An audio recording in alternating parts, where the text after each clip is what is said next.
ஒரு கவலையும் இல்லை. இவளுக்கு இது வழக்கம். இந்த மாதிரி இதுவரையிலும் 5-6 தடவை ஆகிவிட்டது. சற்று போனால் கண் விழித்து எழுந்திருப்பாள். எழுந்ததும் இது பூலோகமா கைலாசமா என்று கேட்பாள் என்றாள் குந்தவை. பிறகு சிறிது மெல்லிய குரலில், ஜோசியரே, முக்கியமாக ஒன்று கேட்பதற்காகவே உங்களிடம் வந்தேன்.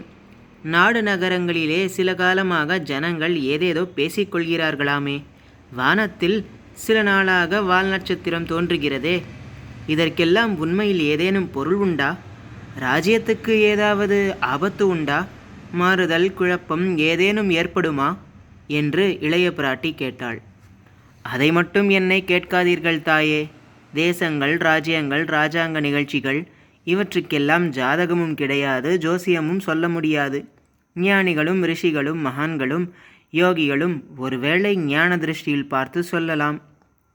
இந்த ஏழைக்கு அந்த சக்தி கிடையாது. ராஜரீக காரியங்களில் நாள், நட்சத்திரம், ஜாதகம், ஜோசியம் எல்லாம் சக்தியற்று போய்விடுகின்றன என்றார் குடந்தை சோதிடர். ஜோசியரே, மிக சாமர்த்தியமாக பேசுகிறீர். ராஜாங்கத்துக்கு ஜோசியம் பார்க்க வேண்டாம், ஆனால் என் தந்தையை பற்றியும் சகோதரர்களை பற்றியும் பார்த்து சொல்லலாம் அல்லவா? அவர்களுடைய ஜாதகத்தை பார்த்தால் ராஜாங்க ஜாதகத்தை பார்த்தது போல் ஆகிவிடும் அல்லவா என்று கூறி கேள்விகளை கேட்டாள். சாவகாசமாக இன்னொரு நாள் பார்த்து சொல்கிறேன். அம்மா, பொதுவாக இது குழப்பங்களும் அபாயங்களும் நிறைந்த காலம். எல்லோருமே சிறிது ஜாக்கிரதையாக இருக்க வேண்டியதுதான் என்றார் சோதிடர்.